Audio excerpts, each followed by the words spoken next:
What is going on, guys? Alex here, and today we're taking another look at the iPhone 4S, a phone that was brought out in 2011. So let's get straight into this.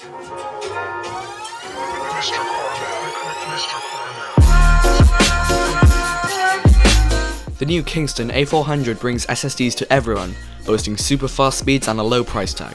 Find out more in the video description or at the end of this video. So guys, just before I get into anything else, I just want to say I know I've made a video on the iPhone 4S this year, and unfortunately that video didn't really portray the phone in the best way as I could have. I was pretty biased in that, and quite honestly that video that I made really did suck, so I've decided to remake it again, and this time it's going to be is it still worth it video rather than using it for 3 months. But you can obviously go and check out my last video if you want to. I probably don't recommend it because it isn't that good, but hopefully this video shows the iPhone 4S in a much better light and in a much more honest light. So without any further ado, let's get into it. So the iPhone 4S was released in October of 2011, and unfortunately it lost software update support at iOS 9.3.5. This phone was to me one of the best iPhones that Apple ever released, even to this day, and honestly myself I really did love the design. I just kinda loved every single thing about this phone.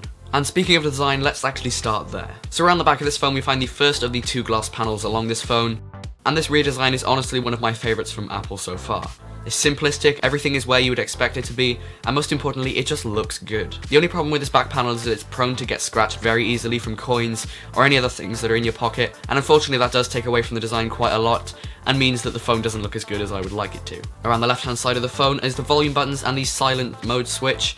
Along the top of the phone we find a headphone jack from the good old days of Apple, as well as a power button. Turn the phone around and then on the bottom side we find the speaker, the microphone units, as well as the oversized 30-pin charging port. And finally, around the front of the phone we find the 3.5-inch screen, which has a resolution of 640 by 960 pixels, and a DPI of 330, which honestly stacks up pretty well to today's standards. I just have to say the screen on this phone is surprisingly impressive in terms of color clarity, detail, and just general brightness. Honestly, I was not expecting it from a phone of this age, considering it's now 6 years old, and there's a lot of phones released these days with worse screens than this phone actually has. Although it's on the small side, things like the sharpness, the color clarity, and the viewing angles just make this screen actually awesome despite being tiny. Also along the front of the phone we find the selfie camera, a headphone speaker, as well as the non-fingerprint reading home button. Now this non-fingerprint reading home button is one of the main drawbacks with buying an older generation phone, and obviously it's going to lack the modern features that we've come to know as standard these days. This phone weighs in at 140 grams, which is definitely on the heavy side considering the size of the phone, and it's not particularly thin either, being 9.3 millimeters thick, which is obviously a lot thicker than the standard today. On the camera side, we have an 8 megapixel rear camera and a VGA resolution selfie camera. The rear camera can shoot 1080p video, which I'm going to go and grab the phone now and actually show you guys what this looks like, so swipe up for the camera. So I'm just going to switch to video mode, point it at myself, and literally just film a little bit of myself. So this is the iPhone 4S camera quality shooting at 1080p. Obviously I think you'll notice that there isn't much image stabilization. I don't even think there is built-in OIS on the lens of this camera, and it's also very narrow field of view, so I'm holding it out at my full arm's length as you can see here, and it's actually pretty damn close up in my face. And on the photo side of the rear camera, if it's used in the best conditions, it can get pretty good photos. I wouldn't say they're absolutely amazing. They're good enough for smartphone sharing, so that's on like Facebook or Instagram, but when you come to pulling them over onto a desktop and actually blowing them up, you can just see that they do degrade quite a lot. And as for the front camera, the photos are okay, but any subpar lighting to what it wants, it just becomes a whole pile of grain as the ISO just gets cranked up to the max.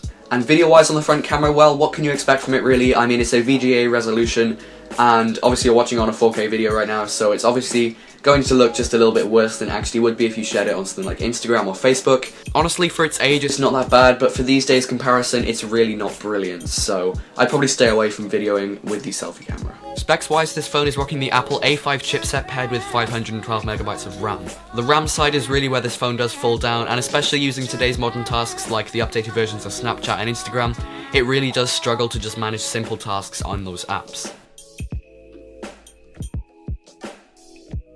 This leads to some significant moments of lag where it'd take 4 or 5 seconds for the phone to just freeze, and then it would just wait those 4 or 5 seconds and then actually begin to respond again.